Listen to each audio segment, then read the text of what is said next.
Tu sors d'un déjeuner avec elle et tu te sens vidé. Pas à cause d'une dispute. Il n'y a pas eu de dispute. Il y a eu des sourires, des nouvelles échangées, 1 heure et demie de conversation. Et pourtant, en rentrant dans ta voiture, tu poses les mains sur le volant et tu ressens quelque chose de précis, de l'épuisement. Comme si quelqu'un avait tiré une prise quelque part en toi pendant le repas. Tu connais cette sensation. Peut-être avec une amie d'enfance qui ramène toujours tout à elle. Peut-être avec ta sœur qui te juge sans jamais le dire vraiment. Peut-être avec quelqu'un que tu aimes sincèrement, mais qui, chaque fois que tu le quittes, te laisse un peu moins entière qu'avant. Et tu te poses la question, celle que tu n'oses pas trop formuler. Est-ce que cette relation me fait du bien? Aujourd'hui, on va parler de quelque chose que beaucoup de femmes de 40 ans et plus portent en silence. Ces relations qui épuisent. Celles qu'on garde parce qu'on ne sait pas comment les lâcher. Celles qui nous coûtent bien plus qu'on ne l'admet. On va nommer ce qui se passe vraiment. Et on va parler de ce que ça veut dire concrètement de se choisir dans une relation. Chapitre 1. Le coût invisible. Il y a une chose que personne ne t'a appris à calculer. Le coût émotionnel d'une relation. On t'a appris à compter l'argent, le temps, les efforts. Mais l'énergie émotionnelle, cette ressource précieuse et limitée que tu dépenses chaque fois que tu interagis avec quelqu'un, ça, personne ne t'en a parlé. Pourtant, elle existe, et certaines personnes la consomment à une vitesse vertigineuse. Tu le sais quand tu passes 2 heures au téléphone à écouter les problèmes de quelqu'un et que la conversation se termine sans qu'elle t'ait demandé une seule fois comment tu allais. Tu le sais quand tu rentres d'un dîner de famille avec cette tension dans les mâchoires que tu mets des heures à dénouer. Tu le sais quand une simple notification de cette personne suffit à changer ton humeur. C'est ça, le coût invisible. Corinne avait 44 ans quand elle a commencé à tenir ce qu'elle appelait son journal d'énergie. Pas un journal intime classique, juste une habitude simple. Après chaque interaction significative, elle notait un mot. Nourri, neutre, vidé. Au bout de 3 mois, le résultat était sans appel. Certaines personnes dans sa vie revenaient presque toujours dans la colonne vidée, toujours les mêmes. Et d'autres, moins présentes, parfois moins proches, la laissaient systématiquement dans la colonne nourrie. Elle me disait, je savais déjà, mais le voir écrit en noir sur blanc, c'était différent. Je ne pouvais plus faire semblant de ne pas savoir, parce que c'est ça le vrai problème. La plupart du temps, on sait, on sent. Le corps sait toujours avant la tête. C'est la tête qui trouve les excuses pour rester. Chapitre 2. Pourquoi on reste? C'est la question qui mérite une réponse honnête. Pas une réponse douce, une réponse vraie. Pourquoi est-ce qu'on reste dans des relations qui nous épuisent? La première raison, c'est la culpabilité. On a été élevé à croire que partir, c'est abandonner. Que si quelqu'un souffre, même si c'est en partie à cause de ses propres choix, notre rôle est de rester, de soutenir, de tenir. La loyauté féminine est souvent confondue avec l'endurance. On confond tenir avec aimer. Rester avec être une bonne personne. Mais tenir dans une relation qui t'épuise n'est pas de la loyauté. C'est de l'autodestruction silencieuse. La deuxième raison, c'est la peur de ce que ça dit de toi. Si tu t'éloignes, qu'est-ce que les gens vont penser? Qu'est-ce que ça dit de toi que tu lâches quelqu'un? Que tu es froide, égoïste, ingrate? Cette peur du regard des autres te maintient dans des relations qui t'abîment depuis des années. La troisième raison, et c'est peut-être la plus difficile à regarder en face, c'est que tu espères encore. Tu espères que ça va changer, que si tu donnes un peu plus, si tu t'expliques mieux, si tu es plus patiente, quelque chose va basculer. Mais certaines personnes ne changent pas. Pas parce qu'elles sont mauvaises, parce qu'elles n'en ont pas encore la volonté ou la capacité. Et ce n'est pas ton travail de les réparer, ce n'a jamais été ton travail. Et la dernière raison, peut-être la plus profonde. Tu restes parce que quelque part, tu crois que tu mérites ça, que c'est le prix de l'amour, que les relations qui font mal sont les relations qui comptent, que souffrir dans une relation prouve que tu aimes vraiment. C'est le mensonge le plus douloureux que tu te sois jamais raconté. L'amour vrai ne te vide pas, il te nourrit. Chapitre 3. Les visages de l'épuisement relationnel. Toutes les relations épuisantes ne se ressemblent pas. Et c'est justement ce qui les rend difficiles à nommer.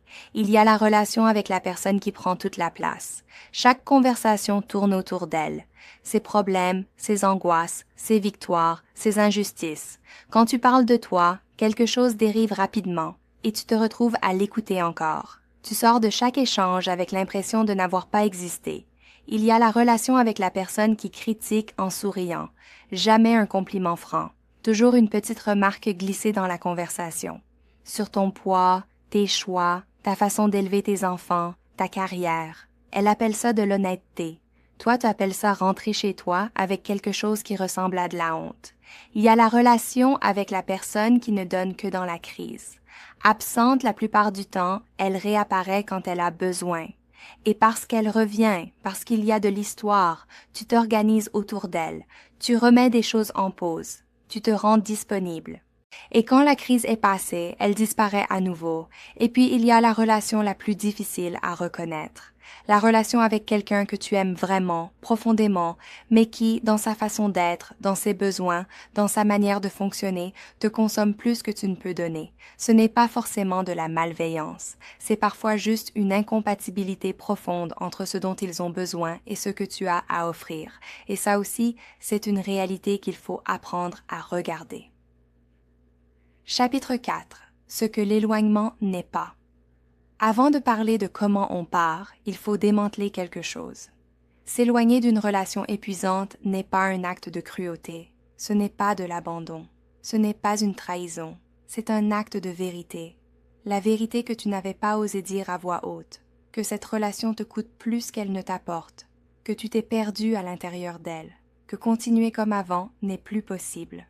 S'éloigner ne veut pas dire erre, ne veut pas dire que la personne est mauvaise, ne veut pas que les bons moments n'ont pas existé.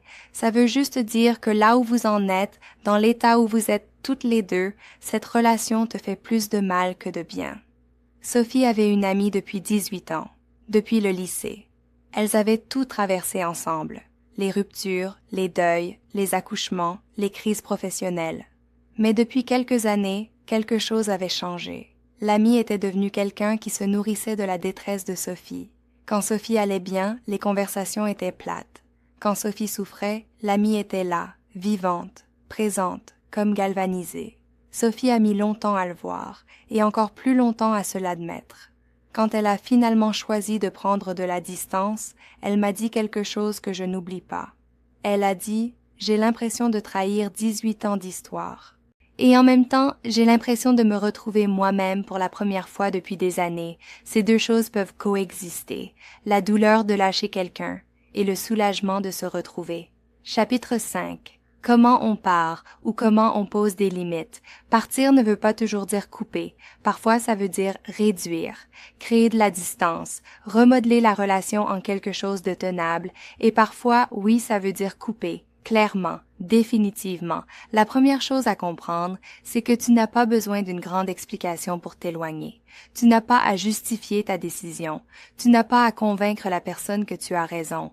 Tu n'as pas à attendre qu'elle comprenne ou qu'elle te donne la permission de partir. Tu peux juste partir. Pour certaines relations, la distance se crée progressivement. Tu réponds moins vite, tu te rends moins disponible, tu arrêtes de te réorganiser pour caser cette personne dans ton emploi du temps. Tu observes ce qui se passe. Souvent, la relation trouve son propre niveau, moins intense, moins consommatrice, et parfois, paradoxalement, plus honnête. Pour d'autres relations, il faut une conversation, pas pour attaquer, pas pour dresser une liste de griefs, mais pour dire quelque chose de simple et de vrai. Je ne peux plus fonctionner comme ça dans notre relation, j'ai besoin que les choses changent, et si elles ne changent pas, je dois m'éloigner. Cette conversation fait peur, elle peut blesser, elle peut créer un conflit, mais elle est infiniment plus respectueuse pour toi et pour l'autre que des années de ressentiment silencieux, et pour certaines relations, les plus toxiques, les plus destructrices, il n'y a rien à expliquer. Tu peux juste créer de la distance sans cérémonie, sans grand discours, sans te battre pour avoir le dernier mot. Tu t'éloignes, doucement, fermement, sans haine. Et tu ne regardes pas en arrière pour te culpabiliser. Clôture. Revenons à cette voiture, les mains sur le volant, l'épuisement dans le corps, cette question que tu te poses depuis trop longtemps. Tu mérites des relations qui te nourrissent, des relations où tu n'as pas besoin de te réduire pour prendre moins de place, des relations où tu peux être entière, avec tes besoins, tes limites, ta façon d'être, sans avoir à t'excuser de qui tu es. Ces relations existent, Mais tu ne peux pas les accueillir tant que tu es pleine des mauvaises. L'énergie que tu dépenses à maintenir des relations qui t'épuisent, c'est de l'énergie que tu n'as pas pour les relations qui te font du bien, pour les personnes qui te voient vraiment, pour toi-même. Je veux te laisser avec une question. Pas pour que tu y répondes maintenant, pour que tu la portes. Si tu retirais de ta vie les relations qui t'épuisent, qu'est-ce qui pourrait enfin entrer? Écris en commentaire le mot qui décrit ce que tu ressens après certaines interactions. Nourri, neutre, vidé.